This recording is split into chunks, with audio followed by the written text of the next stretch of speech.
I'd now like to introduce Stuart Norton with Alabama Center of Real Estate, who's a data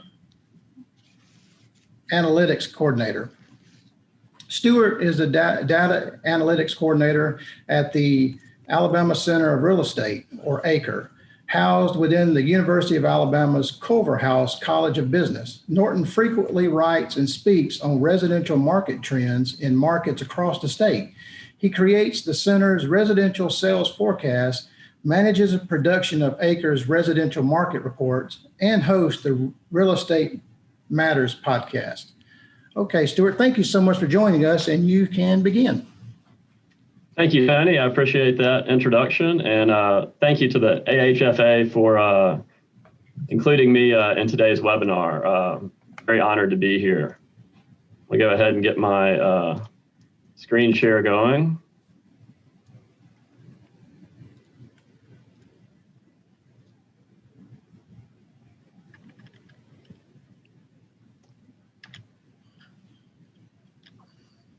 All right, so I just wanted to begin today just by looking at some recent housing headlines. If you've been, paying attention to, it's pretty hard to miss what's going on in real estate markets right now. We know that prices are rising. Inventory is actually continually tightening, actually hitting a record low in both Alabama and the United States in February. So that second headline, you can see, the spring housing market, the lowest supply on record. And we'll see, will we get that usual bump in listings, this spring? We'll see when the March data comes in. Also, mortgage rates, rising a little bit. And of course, a lot of the sales activity that we've seen has been driven by low mortgage rates.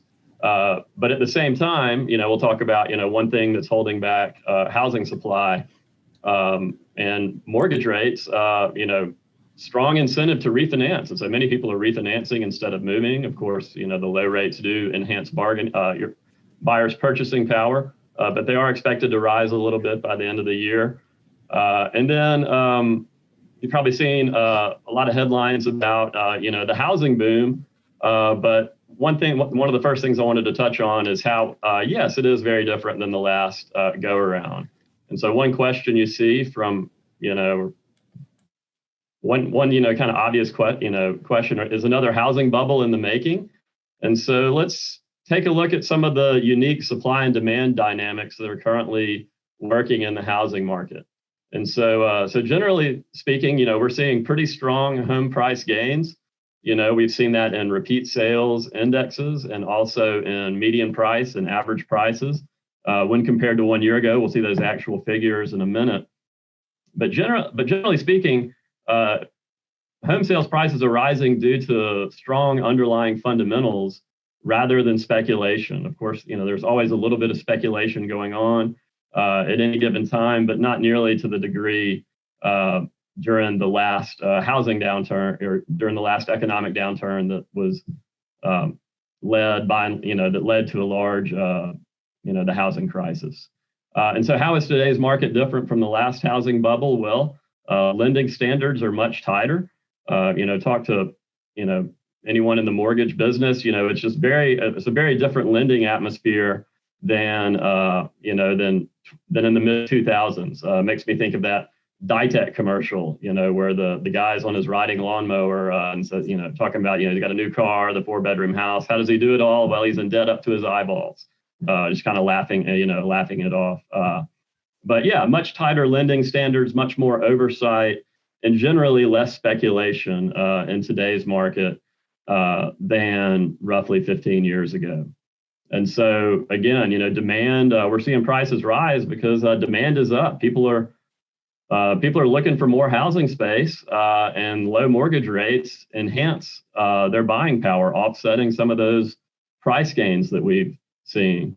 And also, supply just continues to tighten. We entered the pandemic with relatively tight inventory, and it's just continued to tighten even more. The most recent data that we have in February, there was a 44% reduction in listings across the state of Alabama.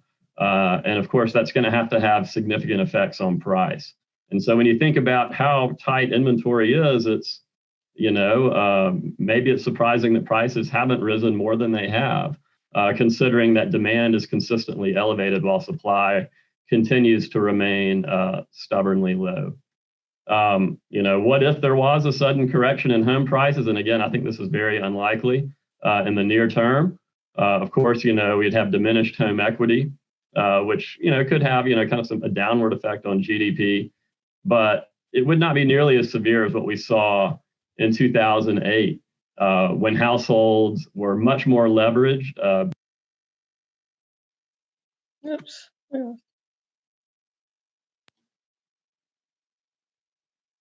Sorry, I'm getting a message that it's muted. Never mind. I guess y'all can hear me. That's everything good? All right. And so what has caused this recent surge in demand? Well, the sudden increase in demand combined with extremely low inventory has driven home prices higher. We're looking at about 14% in the state of Alabama year over year, about 15% nationwide. So we're looking at double-digit price appreciation, which many people, obviously that's no surprise to people working in the industry. What's driving this surge in demand? Well, remote work and remote learning. It applies to some markets more than others, especially with, as public school policies vary across the state. But generally speaking, your average person is spending much more time at home, at least, especially, I think about this time last year when all this began, but more time spent at home. Basically, since June of last year, we've seen there was a dip in home sales, not surprisingly in April and May in Alabama and nationwide, as many areas were under lockdown orders. But as those lockdowns eased, we saw a big rebound in demand. This is in June of last year that's continued through February and likely to continue through March. And so people are just looking for more housing space because they're spending more time at home for a variety of reasons. More apartment renters are entering the market.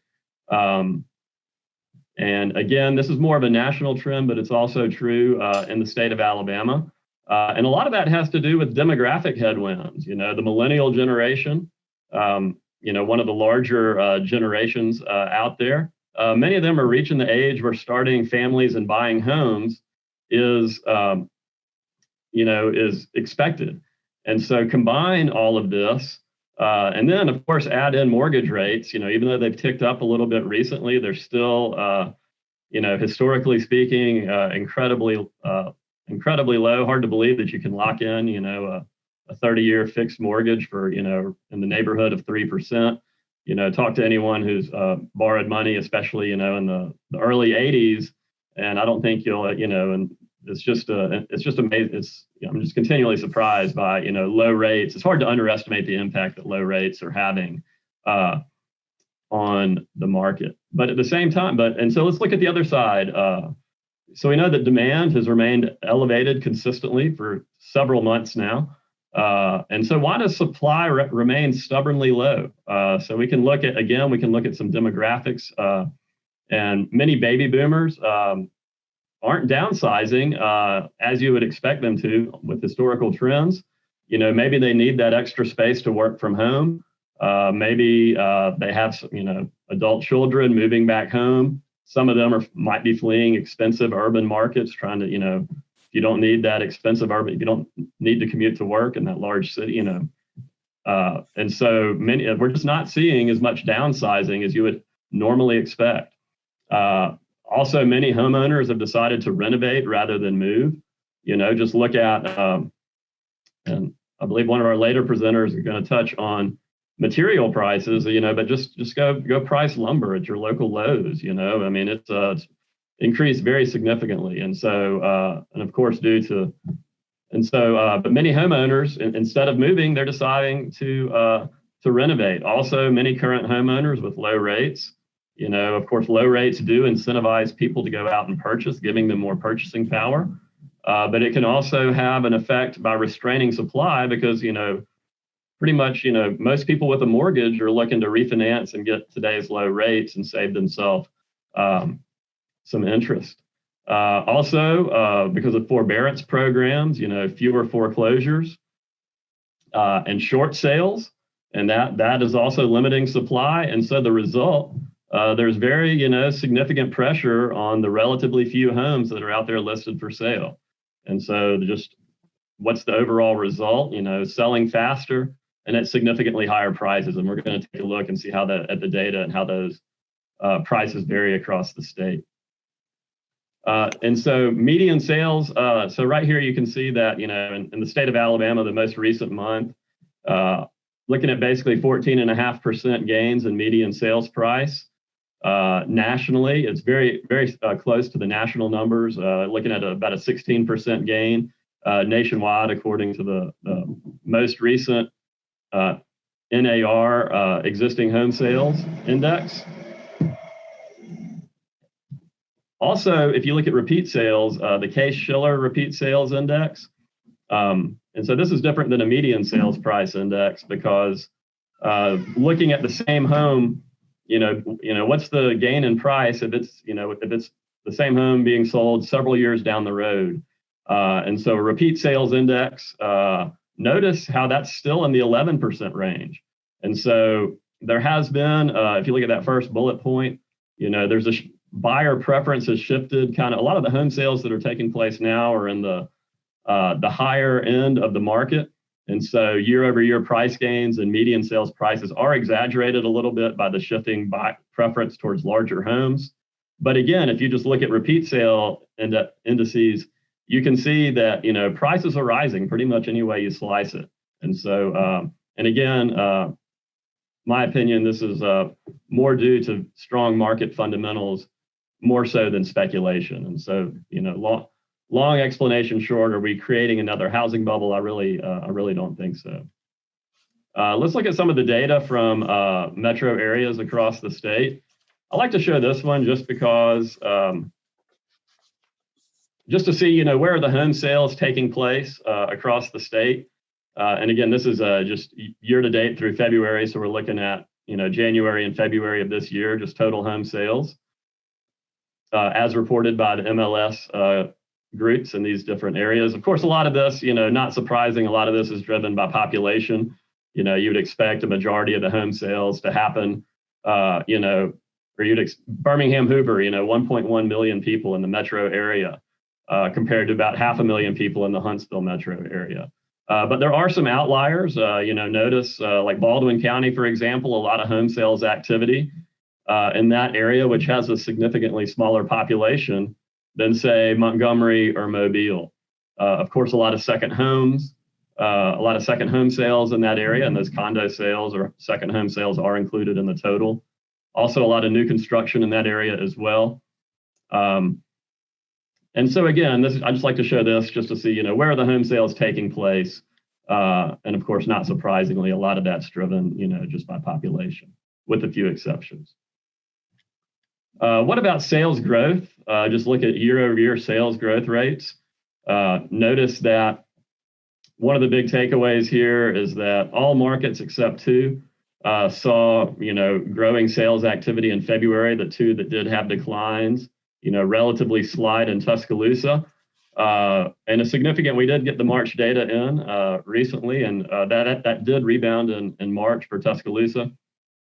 And so notice how, this is Montgomery, that's significant, 32% more home sales in Montgomery so far, in February of this year compared to February of last year.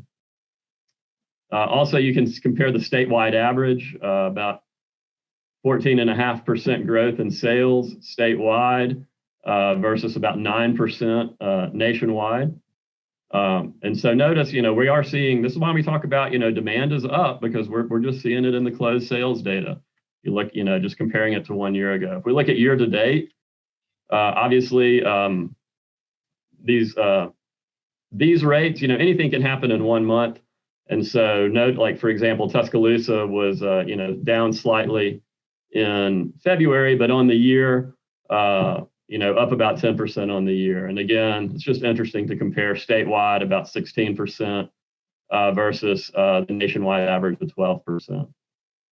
And another big takeaway here, all metro areas are up on the year in sales. Of course, this is just 2 months, February, all except one, the Gadsden area with a slight decline. And so this has been one of the, in hindsight, I guess it's not so surprising that, the pandemic resulted in the significant housing boom that has continued, for almost a year now. And so very different than when this, first started. And also just think housing has been, the housing sector, as a whole has been one of the stronger performing segments of the economy.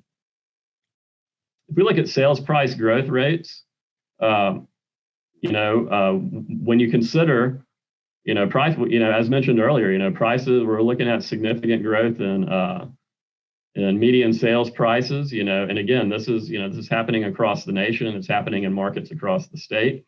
Notice all markets but one showing a gain from 1 year ago during February.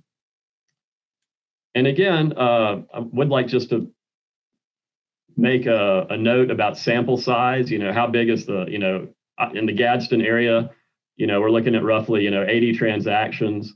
And so some of your, larger, some of the smaller markets can have larger swings in price growth because it's just, it's a smaller sample size. But some of the larger markets, like Birmingham, the largest in terms of total sales, 12% gain during February. Statewide, 13% gain. And so, again, this a lot of these price gains are just rooted in we're looking at record low inventory. We're going to see, take a closer look at inventory, but of course, this does create some affordability concerns. On one side of the coin, you have, rising equity for current homeowners. That's a plus. But at the same time, you also have the other side of the coin, you have affordability concerns, especially for your first time buyers. And I would expect these growth rates to moderate somewhat, as the year progresses.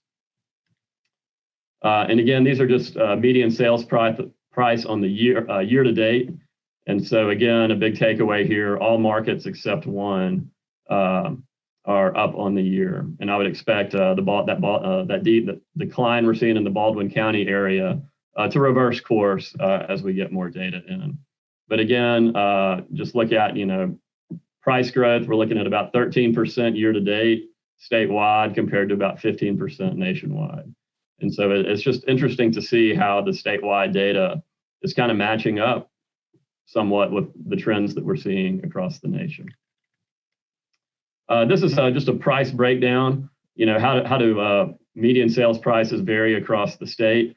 This is probably not news to anyone on the call here, but I like to put the national average just to add some context. And so even the most expensive market in the state of Alabama is significantly below the national median sales price, which matches up with what we do an affordability index. And generally speaking, real estate in Alabama is more affordable than the nation as a whole. But you can just see how prices vary across the state. A lot of new construction, in some of the more expensive markets across the state, especially, Lee County, the Athens area just outside of Huntsville. Almost 40% of all home sales in the Athens area in any given month are new construction. And then, but again, I just like to show this to see how, how do median sales prices vary across the state? And then, of course, we have some of our more affordable markets, Gadsden, Anniston, Oxford, Florence, Muscle Shoals. How does average days on market look? We can see that this is just average days on market as reported to us during February. Not surprising to see some of the larger metro areas like Huntsville and Birmingham having a shorter sales cycle than areas like Gadsden or Dothan. But one interesting thing to see here is that all of these markets are reporting homes selling faster than 1 year ago.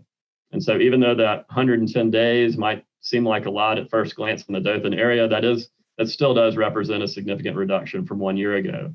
And then notice during February, properties statewide selling a little bit, 3 days faster than the national average. Usually It's the other way around. Usually our statewide average, we have a little bit longer sales cycle than the nationwide average.